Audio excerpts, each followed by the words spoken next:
3 y 4. 3 y 4. Apocalipsis 4, 3 y 4, dice. ¿Ya están todos? Ya. Ya, bueno.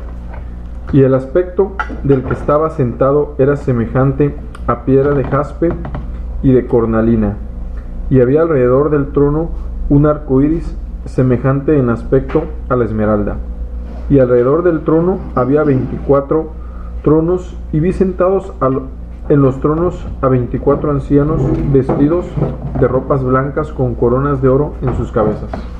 Amén, ¿verdad? Pues vimos ahí, ¿verdad? La palabra del Señor, lo que era el trono, ¿verdad? De Dios. Y qué simbolizaba el trono: soberanía, dominio, poder, ¿verdad? Que siempre que el trono de Dios aparecía en escena, era ¿por qué? Porque decirle Dios a su pueblo o a su profeta o al que se le diera la visión: yo estoy en el control de todas las cosas, aunque la situación se vea difícil, yo estoy todavía en mi trono y estoy en el control de todas las situaciones, ¿verdad? Como aquí se le está revelando a Juan, ¿verdad? ¿Por qué? Porque está a punto de mostrarle lo que va a suceder después, ¿verdad? De que la iglesia sea quitada, que es nuestra postura, ¿verdad? Y le va a mostrar eso, pero a consecuencia de lo terrible que va a ser esos momentos, de lo difícil que va a ser esos momentos, le permite contemplar a Juan ver el trono, ¿sí? Como cuando ya vimos a Isaías, vio el trono, ¿verdad? De Dios, cuando el rey, ¿verdad? Usías había muerto, ¿sí? Y él quería ver eso, y estaba incierto Isaías de qué iba a suceder, y Dios le muestra el trono. Ezequiel, ¿verdad? Cuando Israel andaba muy mal, el profeta Ezequiel, Dios le muestra el trono también, ¿verdad? Su trono, para darle una palabra profética bien fuerte hacia el pueblo de Israel, y le muestra el trono, ¿sí? Bueno, ya una vez visto el trono, ¿verdad? Y el arco iris, ¿se acuerdan? Que simboliza el pacto, el cumplimiento de las promesas de Dios, que todas las promesas que Dios ha hecho se van a cumplir. Que nada puede hacer que una promesa de Dios no se cumpla sobre nosotros. Nada, absolutamente nada. Él está en el trono y la va a cumplir, ¿verdad? Y aquí viene la parte bien interesante y a la vez bien difícil. Dice: y alrededor del trono había 24 tronos, y vi sentado en los tronos a 24 ancianos vestidos de ropa blanca con coronas de oro en sus cabezas. ¿Quiénes son estos 24 ancianos? Bueno, hay diversidad de interpretaciones ahí, ¿sí? Unos que son ángeles, una categoría de ángeles especial, ¿verdad? Que están sentados ahí, que reinan, que Dios les ha dado la facultad de reinar sobre otros ángeles y todo, y que esos son seres angelicales, ¿verdad? Otros cuestionan, ¿verdad?, que representan, como platicaba hace rato mi amigo Filiberto, que representan tanto al antiguo pacto como al nuevo pacto. 12, los 12 tribus, los representantes de las 12 tribus, y 12, los 12 apóstoles, ¿verdad? Y los 12 se hacen 24. Y otra interpretación más está que estos 24 ancianos representan a la iglesia. Sí, de esas tres interpretaciones vamos a nosotros a ver. Primero vamos a ver que, por ejemplo, ¿por qué no creemos que estos 24 ancianos sean ángeles? Bueno, la palabra anciano en la escritura se usa para referirse a personas, uno, de edad avanzada. Por ejemplo, Hechos 2:17, y Primera de Timoteo 5:1. ¿Sí? Hechos 2:17 y Primera de Timoteo 5:1. ¿Sí? Primera de Timoteo 5:1. 5. Y en los postreros días, dice Dios, derramaré mi espíritu sobre toda carne, y vuestros hijos y vuestras hijas profetizarán, vuestros jóvenes verán visiones, y vuestros ancianos soñarán sueños. ¿Verdad? Ahí se ve el orden progresivo: niños, jóvenes, ¿verdad?, y ancianos. Entonces, de edad avanzada, igual que en 1 Timoteo 5:1, ¿verdad? Pero también para quienes están en un oficio que requiere capacidad, madurez y experiencia, ¿verdad? Hechos capítulo 4. 1 Timoteo, ¿no? Ajá. 5:1. No, ese estaba en los de edad avanzada, nada más vamos a leer. Okay. No, eso pónganlo como otra parte de edad avanzada. Hechos capítulo 4, versículos 5 y 23. Hechos capítulo 4, versículos 5 y 23. ¿Ya? Aconteció al día siguiente que se reunieron en Jerusalén los gobernantes, los ancianos y los escribas. 23. Ajá, 23 versículos. Y puestos en libertad vinieron a los suyos y contaron todo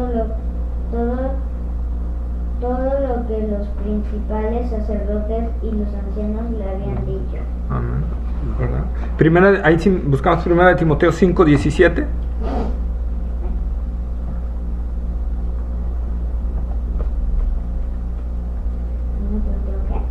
¿Qué? 5:17. 5:17. ¿Cómo se llama tu amigo? Filiberto. Fili. Sí. 1 Timoteo 5:17. 5:17.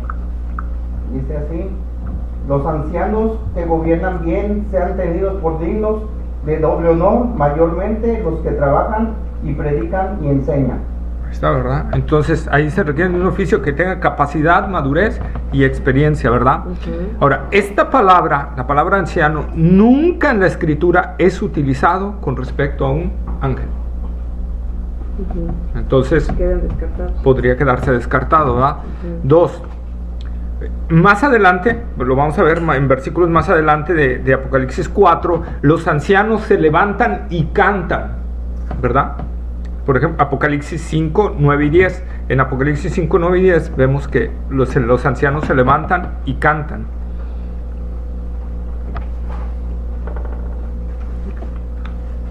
Y cantan un cántico nuevo diciendo: digno eres de tomar el libro y de abrir los sellos, porque tú fuiste inmolado y con tu sangre nos has redimido para Dios de todo linaje y lengua y pueblo y nación, y nos has hecho para nuestro Dios reyes y sacerdotes, y reinaremos sobre la tierra. Ok, ¿verdad?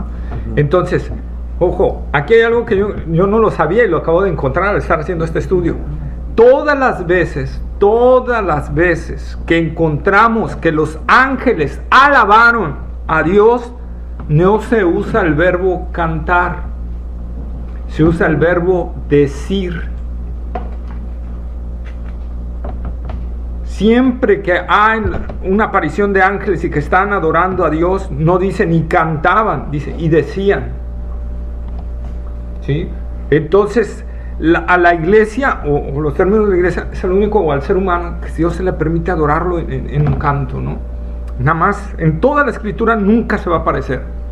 En la aparición, ¿verdad?, de los ángeles en el anunciamiento a los pastores, ¿verdad? Y ya vamos a leer, y decían, gloria a Dios en las alturas. No cantaban, decían, ¿verdad? ¿Qué quiere decir? Que los ángeles no cantan. ¿O No, cómo? que en la escritura no aparece que nunca el verbo cantar para un ángel, es decir, o sea, no entonan. O sea, ellos nunca aparece que entonan un canto. Que entonan jamás. un canto, jamás. Siempre van diciendo. Diciendo. Así es. Sí. Entonces, ¿verdad? Pues ahí es otro argumento para debatir que no es un ángel, ¿verdad? Los 24 ancianos, el punto 3, los 24 ancianos están coronados. Y ojo, la palabra griega aquí para utilizar para corona, esa corona, no es corona de rey. Es corona de aquel que ha vencido, de que ha sido premiado, que ha sido galardonado. Es como una guirnalda que se le ponía a los competidores, ¿verdad? Esa palabra griega es la que se está utilizando. Y si nosotros recordamos que las palabras para los redimidos, ¿qué dice la escritura? Nosotros somos más que vencedores, y a los cuales se nos prometen coronas de vencedor, ¿verdad? Entonces, es a la iglesia a la que se le promete coronas. Primera de Pedro 5:4.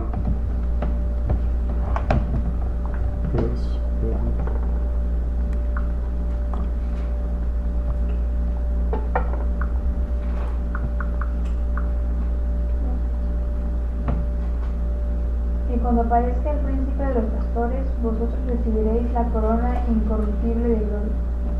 Ahí está. Apocalipsis 2:10.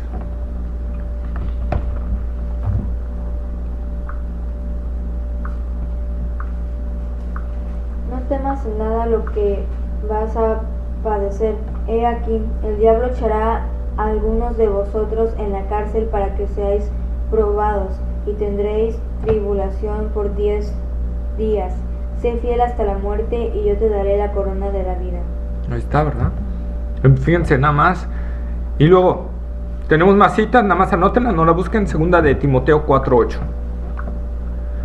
¿Sí? ¿Cuál? ¿Segunda de Timoteo? Segunda de Timoteo 4:8.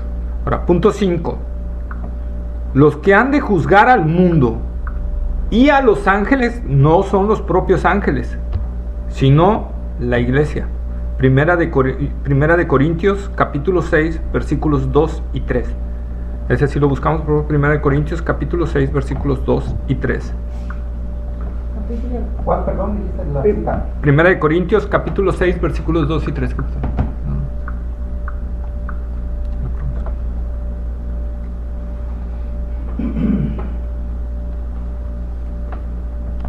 Toca Yasmin, ¿no? Se toca a ti. ¿Cuál? Primera de Corintios 6. 1 Corintios 6, 2 y 3. y 3. Dice, ¿o no sabéis que los santos han de juzgar al mundo? Y si el mundo ha de ser juzgado por vosotros, ¿sois indignos de juzgar cosas muy pequeñas? ¿O no sabéis que hemos de juzgar a los ángeles, cuanto más las cosas de esta vida?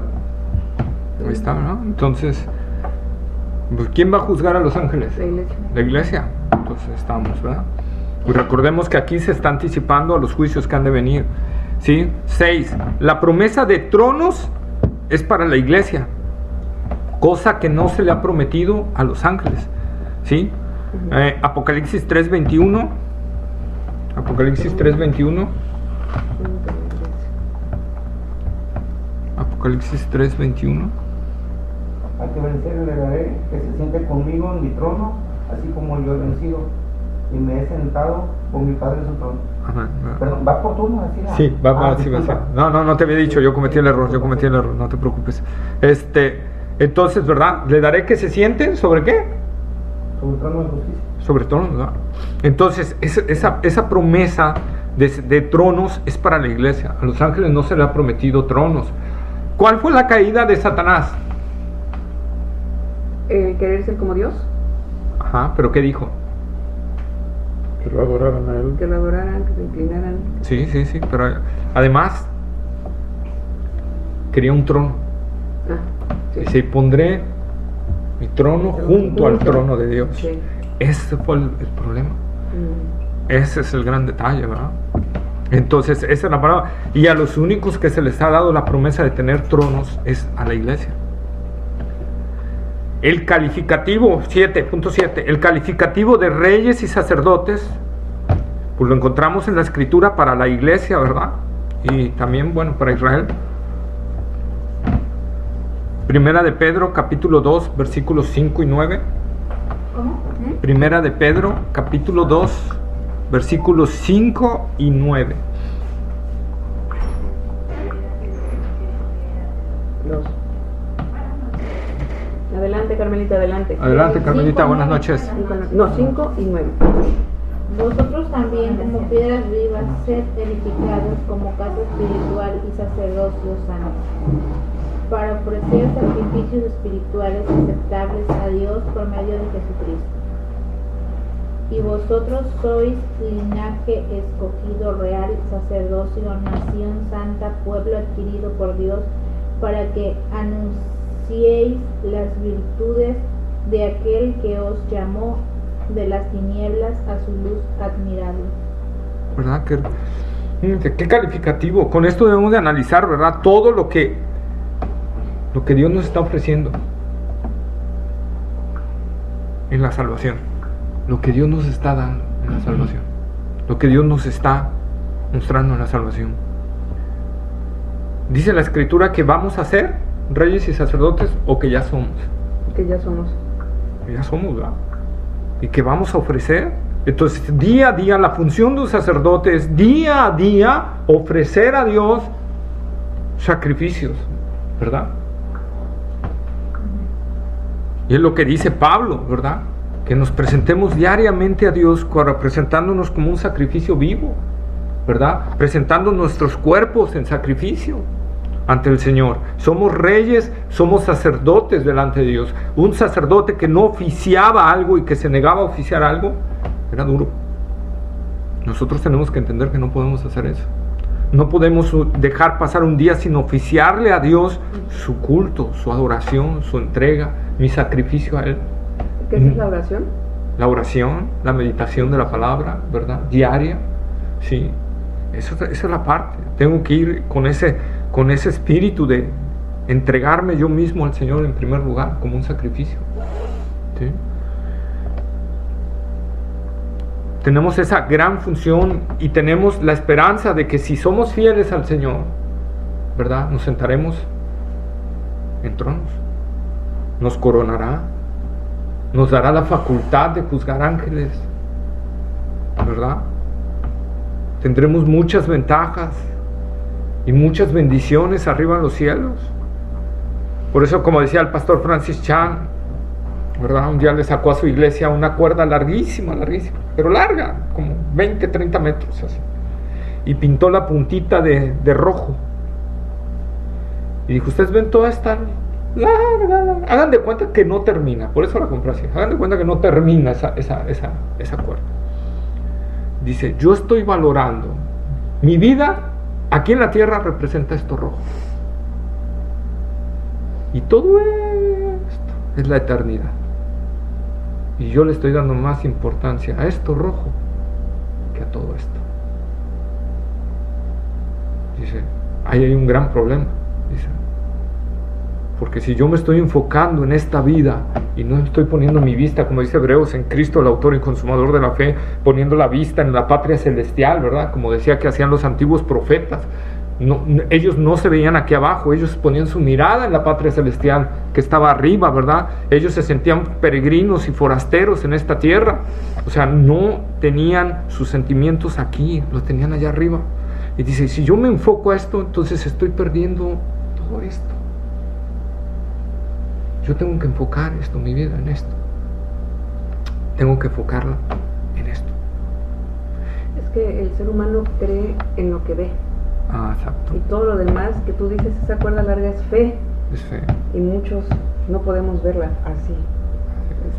¿No? Así es, pero ahí, así es, pero ahí es donde debemos de entrar. Por eso es muy importante, lo vamos a ver más adelante. Bueno, no voy a tener que adelantar un poquito, pero cuando volvamos a tocarlo, lo vamos a volver a ver. Es muy importante estar meditando en la palabra de Dios constantemente, porque eso va a hacer que Dios traiga a nuestra vida una fe más fuerte, una fe más sólida, una fe más grande. Por ejemplo, miren, les voy a poner un ejemplo. Y hoy lo estaba viendo, precisamente hoy, Señor, me puse a estudiar otro ratito, en mis ratos ahí libres, y el Señor me dio esa parte. Cuando Daniel tiene la visión de las 70 semanas, ¿qué estaba haciendo Daniel? Daniel estaba leyendo el libro del profeta Jeremías. Y estaba leyendo acerca de los 70 años de cautividad del pueblo de Israel. Y estaba meditando en eso, cuando el Señor le trae esa revelación. Se cree por varias cuestiones que hay aquí en Apocalipsis, y las vamos a ir viendo, ¿verdad? Que Juan, cuando estaba en Patmos, estaba meditando en el profeta Ezequiel. Exactamente en la parte que leímos la clase pasada, cuando está viendo el trono, y toda esa parte, el capítulo 2, el capítulo 10, el capítulo 11, estaba meditando Juan en eso, cuando el Señor le trae esa revelación. Fíjense, la revelación de Jeremías que da de los 70 años es más corta que la revelación que recibe Daniel de las 70 semanas. Es más explícita. Lo mismo pasa con Ezequiel. La revelación que recibió Ezequiel es más pequeña que la revelación que recibe Juan, ¿verdad? Al ver el Apocalipsis. Con esto no estoy diciendo que si nosotros meditamos Dios nos va a traer cuestiones proféticas. No. Lo que estamos diciendo aquí es que al meditar en la palabra de Dios, Dios va a hacer que se me aclare más las cosas. Es más fácil. Que yo pueda conocer más fácil a Dios y pueda creer más fácil en Él. Él va a traer esa fe en mí y va a traer esa revelación de que lo que Él dice ahí es real. Va a traer convicción. Así es. Y va a traer...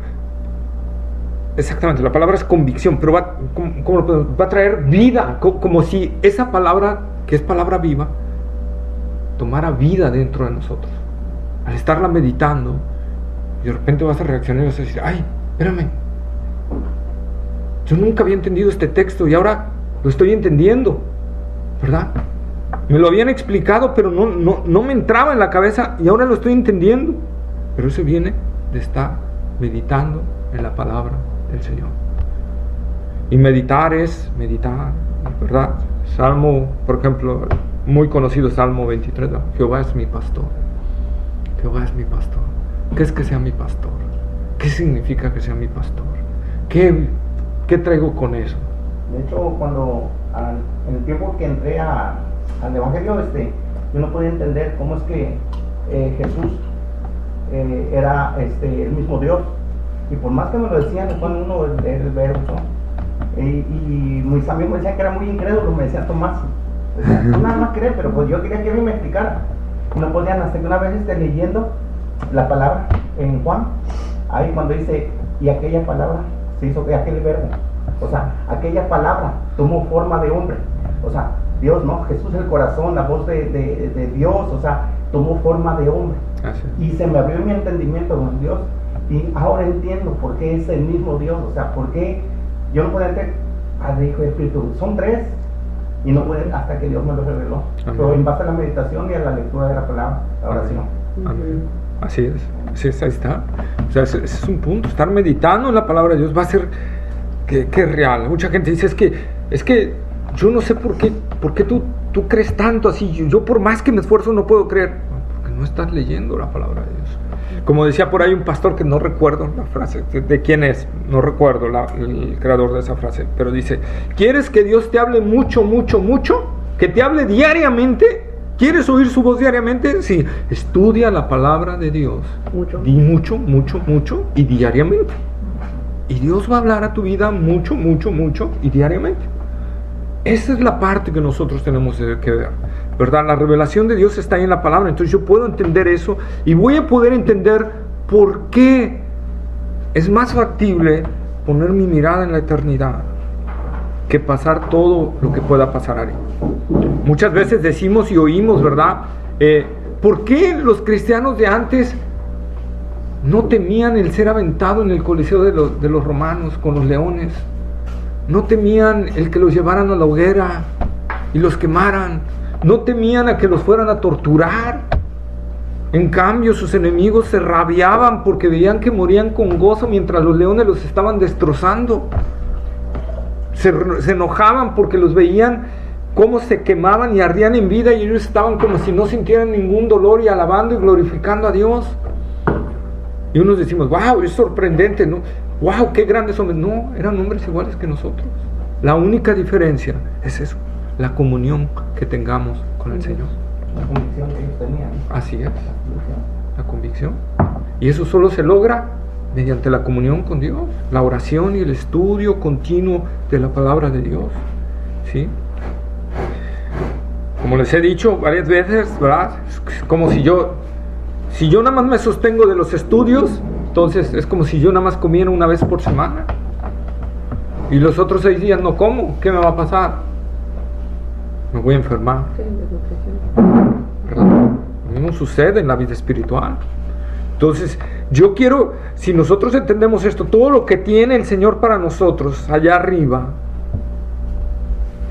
por eso dijo Jesús, pongan su tesoro allá arriba, donde nadie se los va a poder robar, donde no hay inflaciones, donde no hay caída de la bolsa de valores, donde el dólar no puede subir, ¿verdad? Hasta allá arriba, donde todo lo que pueda pasar aquí, la caída del crudo y todo eso, ¿verdad? Nada puede afectar lo que tú siembres allá arriba, porque cuando tú llegues allá arriba, se te va a dar una herencia incorruptible, inaccesible, ¿verdad? Una cosa gloriosa. Entonces, nosotros vemos aquí, precisamente debatiendo este punto, que no pueden ser ángeles, ¿verdad? Es esa parte, que eso se le ha dado a la iglesia, ¿verdad? La otra parte, y ahí sí está en dos, una que decía, aquí Philip me comentaba hace rato, que sean los 12 patriarcas y los 12 apóstoles, ¿verdad? Lo que están ahí simbolizando a todo el periodo donde Dios ha tratado con la humanidad. Personalmente creo, aunque tiene también sus cuestiones, les digo claro, ¿verdad?, que estos 24 ancianos representan a la iglesia, ¿verdad? Pero, como siempre se los he dicho, profecía, cuando sean figuras, no puedo ser dogmático, no puedo ser cerrado, la interpretación real es la iglesia y punto, se acabó, no hay otra interpretación. No puedo decir eso, porque la realidad es que la Biblia no lo aclara. Y cuando la Biblia no lo aclara es por algo, ¿sí?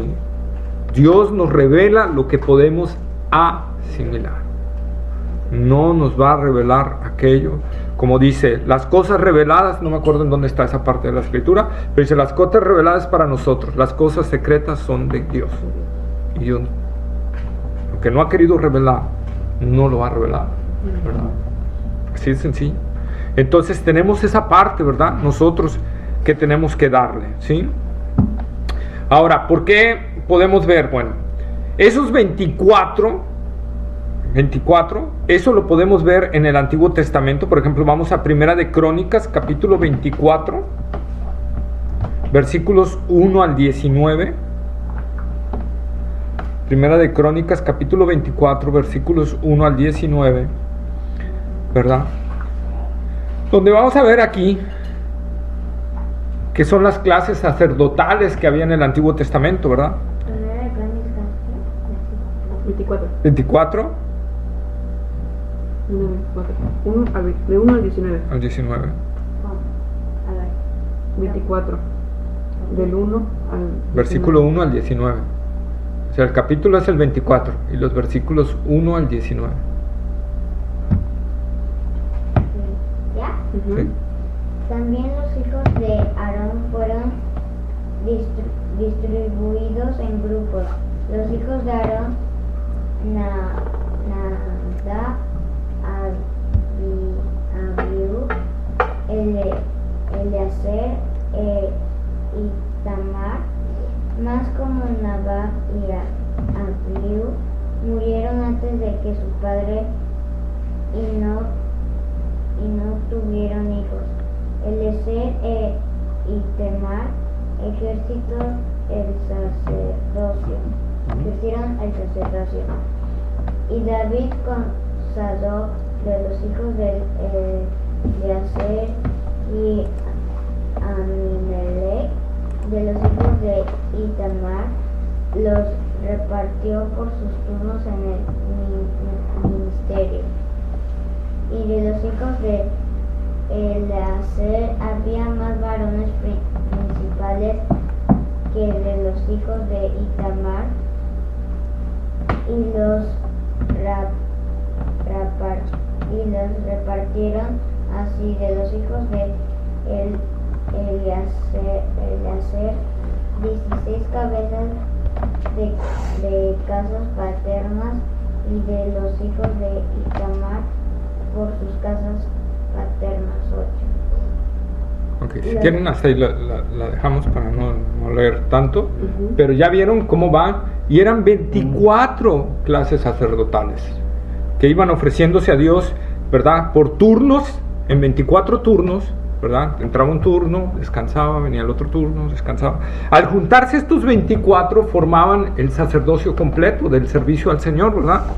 Y aquí, como muchos comentaristas, bueno, que defienden el lado de que es la iglesia, dice que esos 24 ancianos representan el total del sacerdocio de la iglesia, ¿verdad? Así como los 24 representaban el total del sacerdocio en el Antiguo Testamento, así estos 24 representan el total del sacerdocio dentro de la iglesia, ¿verdad? Tales comentaristas, por ejemplo, como el eminente doctor DeWitt Pentecost, que es una eminencia en profecía, que es uno de los más recomendados en cuanto a profecía bíblica, y el doctor Walvoord, ¿verdad?, defienden esta postura. Luego, por favor, vayamos a Apocalipsis. Ahora ya terminamos el versículo 4, vamos por los versículos 5 al 8. Apocalipsis 5. 4, Apocalipsis capítulo 4, versículos 5 al 8. ¿4? 4. ¿Me pasa a mí? Sí. El 4, del 5 al 8. Sí. Y del trono salían relámpagos y truenos y voces, y delante del trono ardían 7 lámparas de fuego, las cuales son los 7 espíritus de Dios.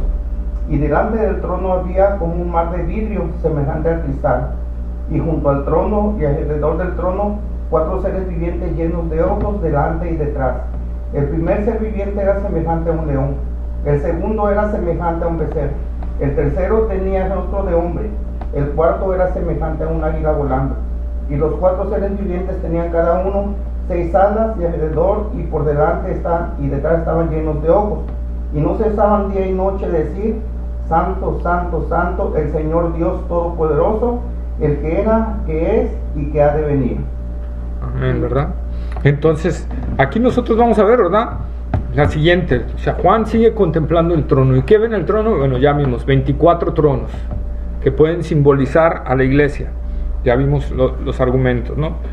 Luego dice que ve alrededor del trono, o sea, uno por cada lado, ve a 4 seres vivientes. Ahí sí define que son seres vivientes, ¿verdad? Definiendo un tipo de ángel, ¿verdad? Entonces dice, ve 4 seres vivientes. ¿Quiénes son estos 4 seres vivientes? Para ahí vamos a necesitar leer, ¿a quién le toca? Isaías capítulo 6, versículos 1 al 8. Isaías capítulo 6, versículo 1 al 8. Isaías 6. Del 1 al 8.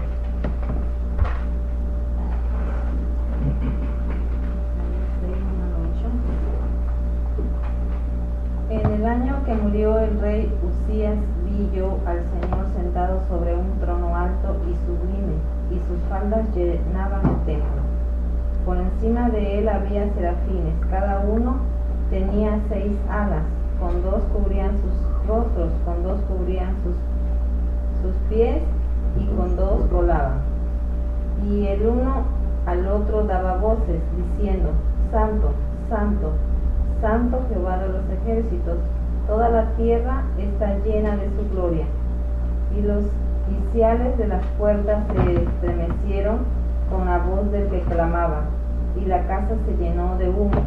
Entonces dije: ay de mí, que soy muerto, porque siendo hombre inmundo de labios y habitando en medio de pueblo que tiene labios inmundos, han visto mis ojos al Rey Jehová de los ejércitos.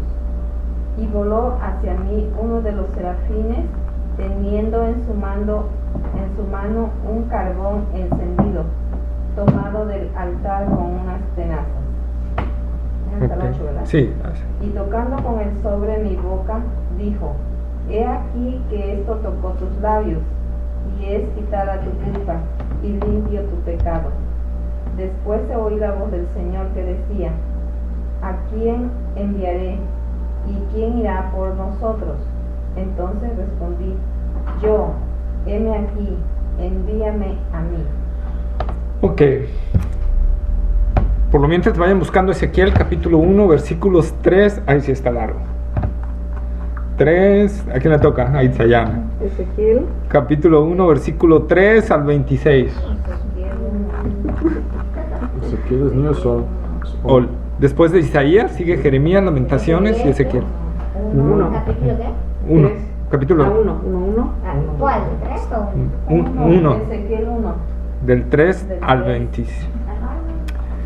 Bueno, ojo, antes de que empecemos con Ezequiel, quiero que analicemos la figura. Nada más la vamos a analizar más abajo, pero que se la lleven sus serafines, esos seres angelicales, serafines. ¿Cuántas alas tenían los serafines? 6. ¿Cuántos rostros tenían? 1, ¿no? 4. ¿Cómo dice? No define. No, porque No con dice. una cubría su rostro, ¿no? Sí, su rostro estaban Rostro, cubiertos. Su rostro. Sí, su rostro. Habla en singular, es 1, ¿no? Podría ser un rostro, ¿ah? Pero lo cubrían con sus. Dice, con 2 cubrían sus. Está en plural, sus rostros. Ah, sus rostros. Sí, Entonces, estaban cubiertos. Por lo tanto, Isaías no describe cómo era. O sea, sus rostros estaban cubiertos. Isaías no, pero Ezequiel sí creo, ¿no? Ah, pero eso vamos a verlos ahorita. Entonces, tenían 6 alas, con 2 cubrían sus rostros, con 2 volaban, ¿verdad? Y con 2 cubrían sus pies. Oye Edgar, describiendo esto, ¿no tiene nada que ver lo que el hombre tiene como imagen a un ángel? A como se describe aquí, ¿no? Son así seres que Son darían un poquito diferentes. de miedo, ¿sí? Sí, son algo diferentes, ¿verdad? Algo diferentes, ¿verdad? Parece que uno en la noche, ¿no? Sí. Un querubín. Sí, no. Ok, fíjense, 6 alas. ¿Qué más? ¿Por dónde estaban estos en el trono? ¿Por qué parte estaban? De acuerdo a la profecía que leímos de Isaías, lo que vio Isaías, ¿dónde estaban estos serafines? ¿Por dónde? ¿En el trono? Con respecto al trono, ¿estaban arriba, abajo, en medio, en el centro? No. No, yo no le puse atención. Por encima de él había serafines. ¿Dónde estaban los serafines? Por encima del trono, ¿verdad? Bueno, grábense eso. Grábense eso. Ahora vamos a Ezequiel, por favor.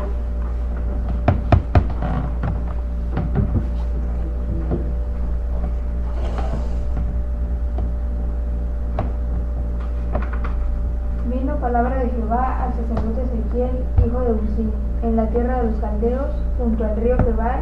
Vino allí sobre él la mano de Dios. Y miré, y he aquí venía del norte un viento tempestuoso y una gran nube con un fuego envolvente, y alrededor de él un resplandor, y en medio del fuego algo que parecía como bronce refulgente, y en medio de ella la figura de 4 seres vivientes. Y esta era su apariencia. Había en ellos semejanza de hombre. Cada uno tenía 4 caras y 4 alas. Y los pies de ellos eran derechos, y la planta de sus pies como planta de pie de becerro, y centelleaban a manera de bronce muy bruñido.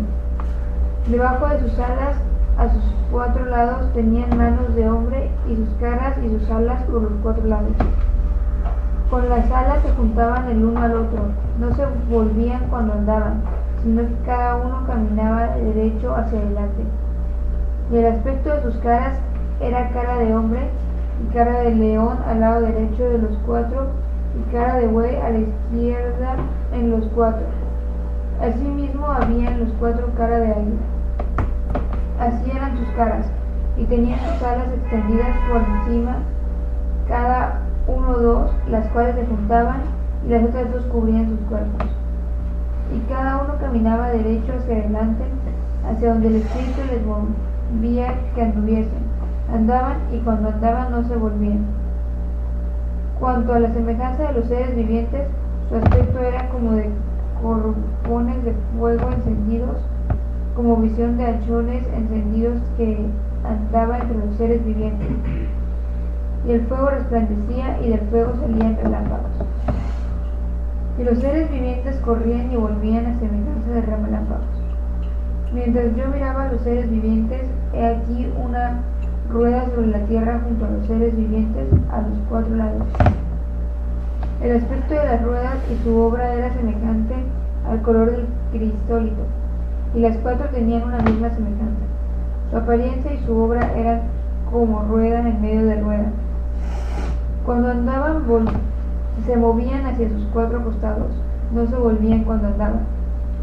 Y sus aros eran altos y espantosos, y llenos de ojos alrededor de los 4, en las 4. Y cuando los seres vivientes andaban, las ruedas andaban junto a ellos. Y cuando los seres vivientes se levantaban de la tierra, las ruedas se levantaban. Hacia donde el Espíritu les decía que anduviesen, andaban. Hacia donde les movía el Espíritu que anduviesen. Las ruedas también se levantaban tras ellos, porque el Espíritu de los seres vivientes estaba en las ruedas.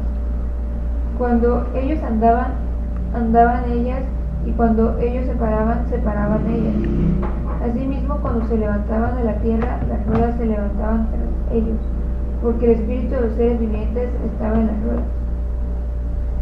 Y sobre las cabezas de los seres vivientes apareció una expansión a manera de cristal maravilloso, extendido encima sobre sus cabezas.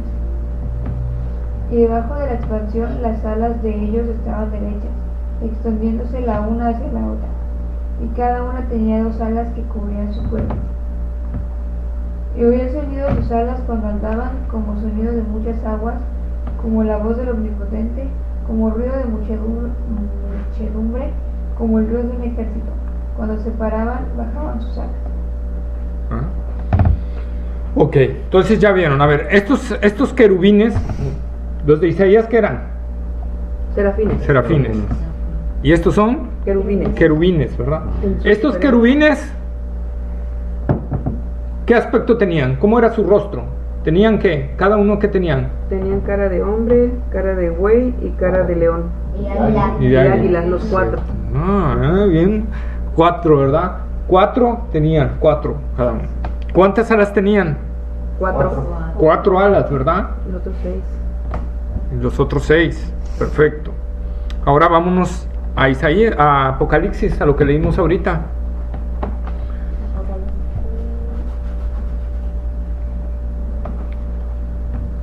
A Apocalipsis.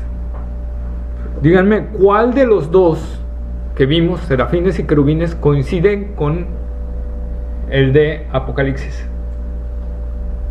La cita que leímos 4 del 5 al 8. Lo que leímos 4 del 5 al 8. El que acabamos de leer. ¿Cuál de los dos? Que había 4 seres vivientes, sería el de los querubines. Los querubines. Ok, ¿quién más?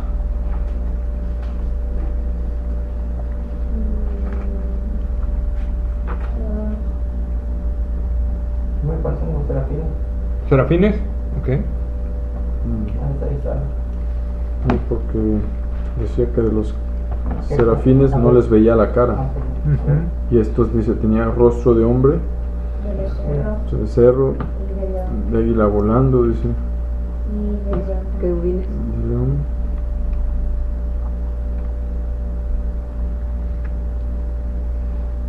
¿Los Ok. primeros cómo se llamaban?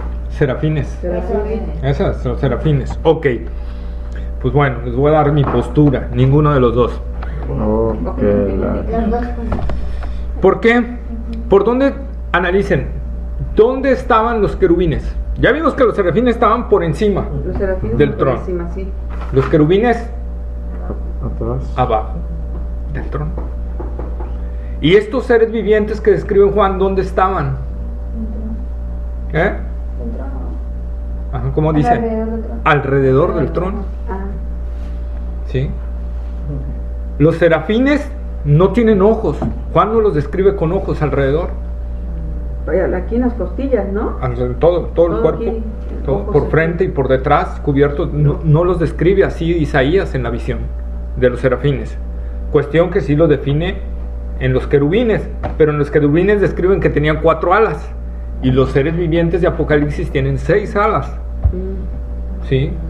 Los querubines tienen 4 rostros cada uno y nada más tienen un rostro. No, pues, Entonces, no, mi no, postura es que probablemente la interpretación es que se trate del más alto orden angelical, dado que Juan conocía bien los escritos del Antiguo Testamento para poder haber dadole el nombre a esos.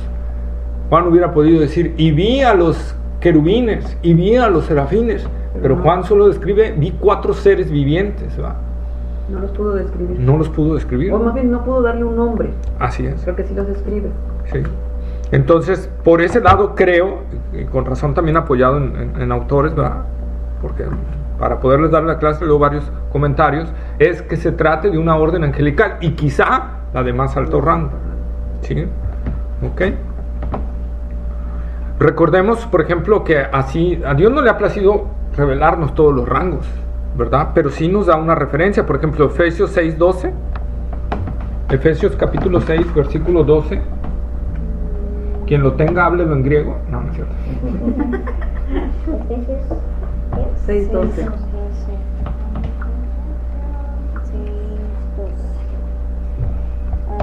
Porque no tenemos lucha contra sangre y carne, sino contra principados, contra potestades, contra los gobernadores de las tinieblas de este siglo, contra huestes espirituales de maldad en las regiones celestes.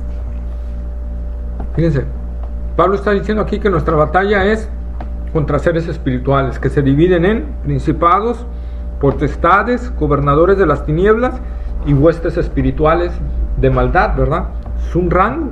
¿Por qué? Porque es un ejército. Satanás tiene su ejército y tiene un ejército organizado en rangos, ¿verdad? Y cada rango obviamente es más fuerte, ¿verdad? Es más poderoso. ¿Quién es el que más rango tiene ahí dentro de los seres caídos? Lucifer. ¿Lucifer qué era? Un ángel.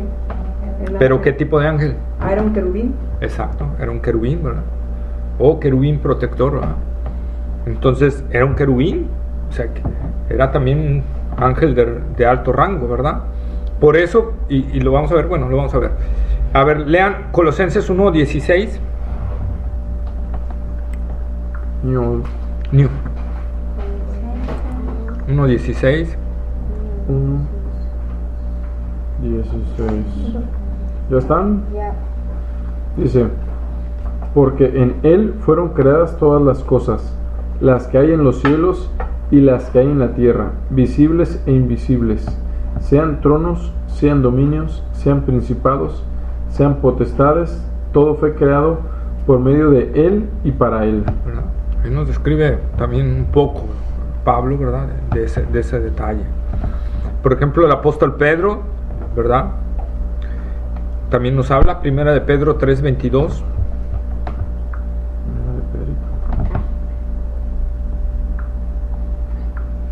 Primera de 22. Ajá. 3:22, ¿qué dice? Licenciada. Quien habiendo subido al cielo está a la diestra de Dios, y a él estando sujetos ángeles, autoridades y potestades. ¿Verdad? Entonces ahí vemos, ¿verdad? Segunda de Pedro, segunda carta del apóstol Pedro, capítulo 2, versículos 10 y 11. ¿Pedro qué? Segunda de Pedro, capítulo 2, versículo 10 y 11. ¿Ya? Ya. Y mayormente a aquellos que, siguiendo la carne, andan en concupiscencia e indicia, y desprecia al señorío, atrevidos y contumaces,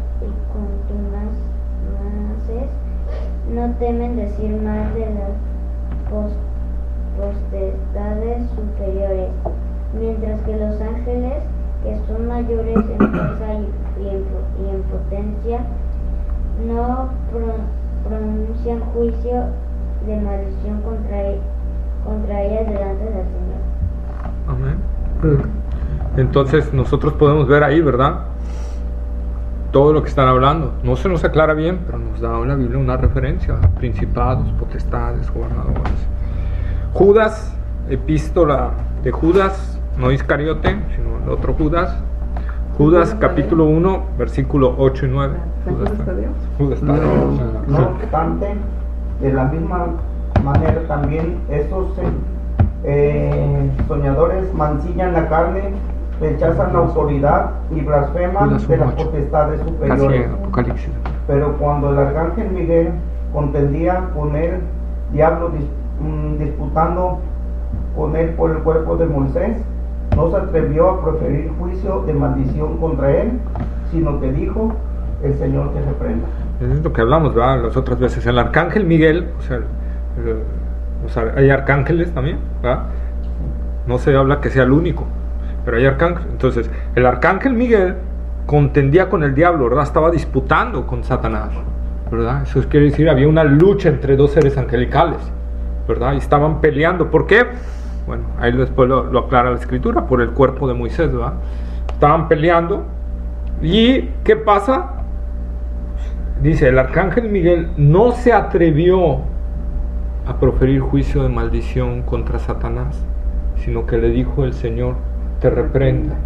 ¿Por qué no se atrevió? Ya lo vimos, el arcángel Miguel a proferir ese juicio de maldición sobre Satanás. cuando estaba en una batalla con él. Porque a lo mejor tiene un rango mayor que él, ¿no? Sí, porque recordemos, respetó esa parte, el arcángel Miguel. Satanás era un querubín, por eso el arcángel Miguel apeló al máximo, ¿verdad? A Dios, el Señor te reprenda, ¿verdad? Sí.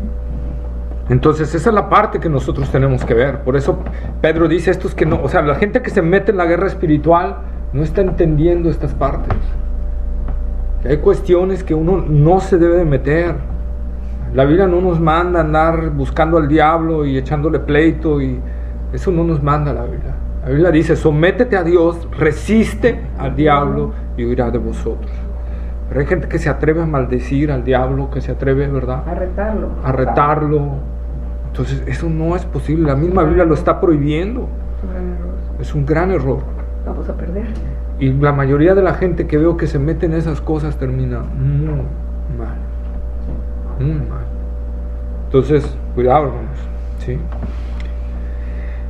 El doctor Hervis Carballosa, hablando del griego, ¿verdad?, dice: llenos de ojos delante y de atrás. El vocablo griego, ¿verdad?, en voz activa de gemo, que significa estar lleno. Esta expresión sugiere la idea de algo completo, ¿sí? O sea, completamente lleno. La frase delante y detrás habla de facultad comprensiva o extensa. En el versículo 8 dice: y alrededor y por dentro estaban llenos de ojos. Esta expresión sugiere tanto el conocimiento intrínseco o subjetivo como el conocimiento objetivo de los 4 seres vivientes. Los ojos sugieren conciencia, vigilancia y discernimiento, no solo en lo intrínseco, sino también en la vigorización espiritual que sustenta la creación, ¿verdad? Eso es lo que está diciendo. Otro erudito como Simon Kistemaker dice: alrededor y dentro estaban llenos de ojos. Se retrocede al versículo 6, que describe los seres vivientes como recubiertos de ojos. La pregunta en este caso tiene que ver con la palabra dentro. La imagen de estos seres angélicos con ojos alrededor del cuerpo resulta clara, pero parece imposible una interpretación literal de ojos dentro del cuerpo. Quizá el cuadro mental que Juan quiere transmitir es el de alas plegadas que mantenían ocultos los ojos, y que cuando se desplegaban las alas se veían esos ojos, ¿verdad? Comparándose con Ezequiel 1:18, que ya lo leímos, ¿verdad? Entonces nosotros podemos ver, ¿verdad? Ahora, estos seres vivientes tenían cada uno una cara diferente, ¿sí? ¿Qué representan esas caras? Aquí sí estuve leyendo varios. Me gustó la interpretación que le da el doctor Samuel Pérez Miros, que dice: cara como de león, expresa fuerza y valentía, Proverbios 30:30. Ira, Proverbios 19:12. Majestad, de allí que Salomón pusiera 2 leones junto a los brazos del trono de Salomón, y 12 sobre las 6 gradas de acceso al trono, ¿sí? Eso es lo que vemos en 2 de Crónicas 9, 18 y 19. Luego dice: semejante a un becerro, habla de obediencia, figura de vitalidad, sacrificio y disposición para el trabajo, ¿sí?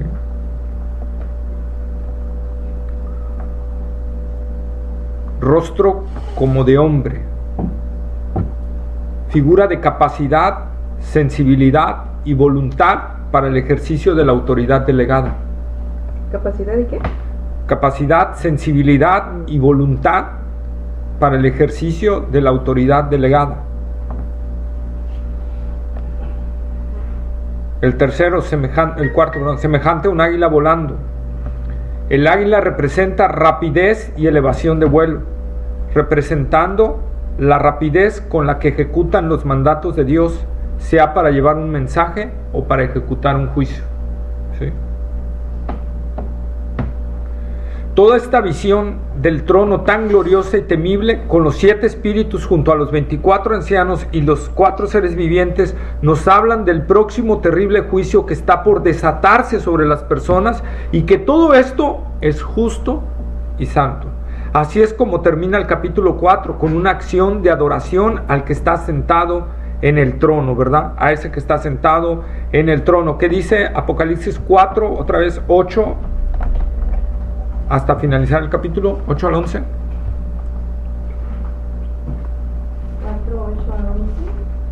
4, 8 al 11.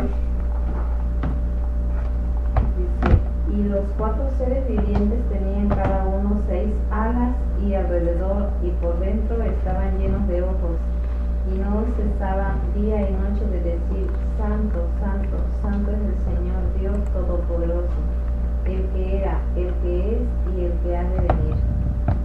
Y siempre que aquellos seres vivientes dan gloria y honra y acción de gracias al que está sentado en el trono, al que vive por los siglos de los siglos, los 24 ancianos se postran delante del que está sentado en el trono y adoran al que vive por los siglos de los siglos, y echan sus coronas delante del trono diciendo: Señor, digno eres de recibir la gloria y la honra y el poder, porque tú creaste todas las cosas, y por tu voluntad existe y fueron creadas.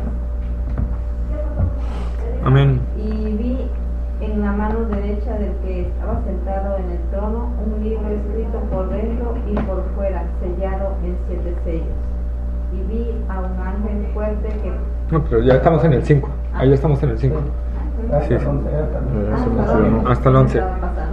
Sí, pero fíjense, ¿cómo dice en el 8? ¿verdad? Y no cesaban día y noche de decir, otra vez lo que decíamos, los seres vivientes, esos seres angelicales, decir, no cantar, decir: Santo, Santo, Santo es el Señor Dios Todopoderoso, ¿verdad? No cesaban día y noche. Esta expresión no quiere decir que en el cielo haya día y haya noche, que no era, sino que era una expresión sin cesar, sin cansancio, sin... ¿Mande? Continua. Exacto, perfecto. ¿Verdad? Recordando que en Dios no hay tiempo, o sea, con Dios no hay tiempo. Santo, Santo, Santo. ¿Cómo decían? Santo, Santo, Santo. Aquí no está evocando a la Trinidad, sino es una forma del hebraísmo, ¿sí? Para afirmar contundentemente algo. Como en el hebreo no hay expresiones de superlativo, como nosotros, en nuestro español, santísimo, ¿verdad? En el hebreo no hay eso. Entonces, cuando los hebreos querían hacer un superlativo como nosotros, ellos lo que hacían que era repetir 2 veces algo. Por eso nosotros vemos que Jesús decía: desierto, desierto. Lo repetía 2 veces, porque lo que iba a hablar era una verdad. ¿Sí? O sea, entonces, al nosotros estar diciendo Santo, Santo, Santo, los seres angelicales estaban diciendo al infinito en sanidad, al Dios santísimo, por supremacía, por todo. Si ellos eran seres santos y están adorando, están diciendo todavía un hebraísmo, ¿verdad? No solo 2 veces, sino lo repiten 3 veces. O sea, haciendo algo, ¿verdad?, que va para que entendamos el grado de la santidad de Dios. Más allá de nuestras palabras. Más allá de nuestras palabras. A tal grado, ¿verdad?, que los serafines que están por encima del trono de Dios se tienen que tapar sus rostros, siendo seres santos, para no exponerse de lleno a la santidad de Dios. Por eso Dios es claro cuando Moisés, ¿verdad?, le ora o habla con Dios y le dice: muéstrame tu rostro, muéstrame, ¿verdad? Y le dice Moisés: no te puedo mostrar mi rostro, porque no hay quien me vea y viva. No hay, o sea, no dijo no hay ser humano, dijo no hay quien me vea y viva. Hablando de sus ángeles. Hablando de sus ángeles. La clase de santidad que es Dios es una santidad infinita. Los seres que no tienen nada de pecado se tienen que tapar su rostro para exponerse ante su trono. Imagínense la clase de Dios que estamos hablando. Entonces esos ángeles admiran la santidad de Dios, ¿verdad? Santo, Santo, Santo, ¿sí? La están exponenciando a un grado infinito, ¿sí? Entonces, si lo aplicamos con lo que va simbolizando en el trono, que habla del juicio, que el juicio que viene es a causa de la santidad de Dios, donde su santidad está siendo afectada y Él ya no soporta más, y vienen esos juicios, ¿verdad? Otro atributo que están proclamando, ¿cuál es? Su omnipotencia. Dicen: Santo, Santo, Santo es, ¿qué? el Señor Dios Todopoderoso. O sea que no hay nada imposible para Dios, que no hay nada que lo limite, que no hay nada que Él no pueda hacer, ¿verdad? Esto quiere decir que el juicio será terrible ante el ser infinito en poder. Notemos que anterior pone la palabra del Señor dando a entender su soberanía, ¿verdad? O sea, anterior pone la palabra Señor dando a entender su soberanía y su voluntad. El Dios todopoderoso, el Dios que todo lo puede, va a aplicar juicios y por eso vamos a encontrar después en los siguientes capítulos a varios ay, ¿verdad? Ay, porque ante Dios no se juega, hermano. Sigue después con el atributo de eternidad, el que era, el que es y el que ha de venir. Está hablando de la eternidad de Dios, ¿sí? Entonces, como les decía, cuando ven esta visión y se vean los seres angelicales, algo que siempre proclaman los seres angelicales, en primer lugar, es la santidad de Dios, ¿sí? En este canto que presentan los ángeles, no hay nada simbolizando a la redención, porque la redención, el canto viene en el capítulo 5, donde aparece el Cordero inmolado, pero en este canto no aparece nada de redención. Entonces, ¿qué nos está enseñando? ¿Verdad? Que Dios va a ejecutar juicios a causa de su santidad, su poder y eternidad. ¿Sí? Dios ha aguantado por mucho tiempo al hombre. ¿Qué dice cuando va a ejecutar el juicio del diluvio? Mi espíritu no contenderá para siempre con el hombre. Ya me cansé, ¿verdad? Traeré juicio sobre la tierra. Eso pasa. Y va a pasar también en ese momento, ¿verdad? Va a descargar su ira sobre la tierra. Veremos qué terrible, hermano, será tener a un Dios que descargue su ira sobre la tierra, ¿sí? Un Dios que nadie lo puede detener, que nadie le puede decir qué hacer, que nadie lo puede controlar, ¿sí? Santidad. ¿Qué significa santidad? La total ausencia de maldad, de pecado y todo aquello que no sea puro. Total ausencia. Al estar a punto de ser revelados los juicios, Juan oye que los seres vivientes declaran santo, santo, santo. Vemos entonces que Dios no va a pasar por alto el pecado de nadie y por su santidad Él no permitirá más tiempo y vendrá a aplicar los juicios contra la maldad en la tierra. Dios no da por inocente al que es culpable. Su santidad y justicia no lo permiten. Así que meditemos mucho en este atributo, hermanos. En este atributo, el escritor de Hebreos nos dice, Hebreos 12:14. Dios nos da por inocente que al culpable, ¿cómo dijiste? Dios nos da por inocente al que es culpable. Hebreos es nuevo, ¿no? Sí. Hebreos 12 14. con 14. ¿Quién va? 12. ¿Quién va? 12 va Ixa. Seguid la paz con todos y la santidad sin la cual nadie verá al Señor. Seguir la paz con todos y la santidad sin la cual nadie verá al Señor. Aquí hay dos cosas que hay que tomar en cuenta. Una, la salvación no se pierde. Eso tengámoslo claro. Entonces aquí el escritor de Juan está hablando de dos cosas.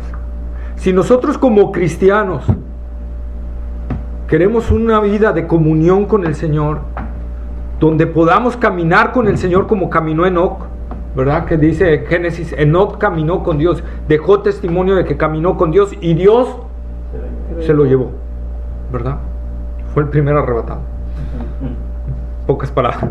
Dio testimonio de caminar con Dios. Si yo quiero ver a Dios en mi vida, si yo quiero ver a Dios, ¿verdad? En mi oración, si yo quiero ver a Dios en mi caminar y en mi andar, yo tengo que vivir en santidad. No, aquí se habla de comunión con Dios. Como Dios le dijo a Israel, yo no me he separado de ustedes, es el pecado de ustedes que ha hecho una barrera entre mí y ustedes. Entonces Dios nos está hablando, ¿verdad? Que si queremos ver a Dios en nuestra vida, en nuestro ministerio, en nuestra familia, tenemos que vivir en santidad. Procurar la paz y procurar la santidad, sin la cual nadie verá al Señor, ¿verdad? Esa es la parte que nosotros tenemos que ver, hermano. El que no anda en santidad no va a ver al Señor. Muchos a veces preguntan, hermano, ¿por qué a usted le contesta a Dios las oraciones? ¿Verdad? O a veces decimos, ¿por qué al hermano tal le contesta a Dios las oraciones? Y yo estoy orando y orando y orando y Dios nunca me contesta. ¿Cómo está tu vida? ¿Cómo está tu vida? Si tu vida no está bien delante de Dios, Dios no va a contestar. Porque Él lo está diciendo, sin santidad nadie lo va a ver. No es que se pierda la salvación no se pierde, pero sí pierdes muchos privilegios, muchos goces en el Señor. Por eso, esta amonestación del Señor, ¿verdad? Vamos a dejarlo ahí. No ver a Dios quiere decir no recibirás los privilegios que tienes, ¿no? Así es. Te puedes recibir, te los estás haciendo a un lado. Los estás haciendo a un lado. Los estás haciendo a un lado. Al no seguir la paz y la santidad, los estás haciendo a un lado. Y Dios no se va a manifestar sobre esa vida, ¿verdad? Luego, como les he dicho y lo puedo decir, me gusta mucho oír muchos sermones. Y luego pongo a Leonard Ravenhill. Porque cuando predica me pega todas sus predicaciones. Cuando leí su biografía, él fue del movimiento de la santidad, ¿verdad? Pero era un hombre que oraba 8 horas al día. 8 horas al día le dedicaba a la oración. Y aparte estudiar la Biblia, estaba dedicado al ministerio, ¿no? Pero 8 horas, yo dije, Padre, hombre, no me meto. 8 horas de oraciones y meditación de la palabra, diarias. 5 minutos ya no sé ni qué decir. Exacto. Entonces, pero tú oyes todavía a un muerto, oyes sus predicaciones y te pegan. Eso que habla, Dios respaldándolo. Si tú quieres el respaldo de Dios en tu vida, ahí está. Ahí está. ¿Qué pasaba cuando Israel andaba bien delante de Dios? No había enemigo que lo pudiera confrontar. ¿Qué pasaba cuando Israel se metía en lo que no debía y le daba la espalda a Dios? Lo hacían pedazos. Lo mismo sucede en nuestra vida espiritual. Si yo quiero tener una vida de victoria sobre la tentación, sobre las pruebas, ¿verdad? Sobre lo que venga, yo tengo que vivir una vida de dependencia y comunión con el Señor. Y entonces yo voy a ver al Señor en cada situación, ¿verdad? Aunque se pueda perder todo, Dios puede enviar cuervos para alimentarnos, como lo hizo con Elías, ¿no? ¿Amén? Pues bueno, vamos a orar. Filiberto, ¿nos puedes despedir? Sí. Gracias. Bendito Dios y Padre nuestro, gracias te damos, Señor, en esta noche, primeramente por la vida. Gracias, Señor, por la familia, Señor. Gracias por darnos una oportunidad más este día de aprender de ti, de conocerte a través del estudio de la oración, de la meditación de la palabra. Gracias por la salvación que nos has dado, Dios. Te damos gracias por habernos permitido concluir este estudio de Apocalipsis. Te pedimos que nos ayudes a través del Espíritu Santo a que esta palabra quede incrustada en nuestro corazón, pero que sea puesta por obra, Señor, y que la podamos compartir para aquellos que no te conocen. Permítanos que la próxima vez, Señor, podamos estar juntos otra vez, y si hay alguien que se quiera agregar más, Señor, tráelo, y a ti sea la gloria, la honra y la alabanza. Amén. Amén. Voy a orar por las ofrendas. Okay. ¿Sí? Bendito Dios y Padre, te doy gracias, Señor, por todo lo que nos das, Señor, por nuestros trabajos, Señor, por nuestro alimento, Señor, porque como tú eres bueno, Señor, nunca nos dejas, Señor, de la mano, Padre. Bendice las ofrendas, Señor, que daremos en este día, Señor, para nuestro pastor, Señor. En el nombre de Jesús, Señor, tú multiplica en el bolso de cada uno de nosotros, Señor, que damos o disponemos, Señor, de corazón. Amén. Amén, Señor, gracias. Pues ya está ahí. Ahora ya entrenle a sus bocadillos. ¿Cómo anda la nave? Burra. Bien, anda arribita de... ¿Qué kilometraje trae ahorita? No lo he checado. No. Pero trae arriba del medio. Arriba No, pero es que el indicador es muy engañoso, el de tu coche. Sí. Pues digo, necesito saber el kilometraje para saber si aguanta para la próxima semana o no. Sí, Porque voy a seguir corriendo ahorita. sí, no te preocupes, lo dejamos para otro. Si le tengo que meter, ya le meto. No hay Ay, gracias, Carmen. No, ¿eh? Gracias, Dios te bendiga. ¿De qué? No, ¿Eh? Pastor, ¿aceptas tarjetas de crédito? Terminal bancario. A ver, niñas, tengan el cochinito de una vez, no salgan.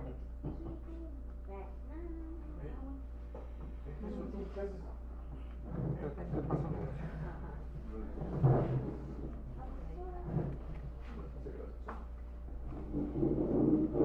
Los dejo, están en su casita, coman su comidita. Yo me voy a apurar porque tengo una paciente, ya llegó al quirófano.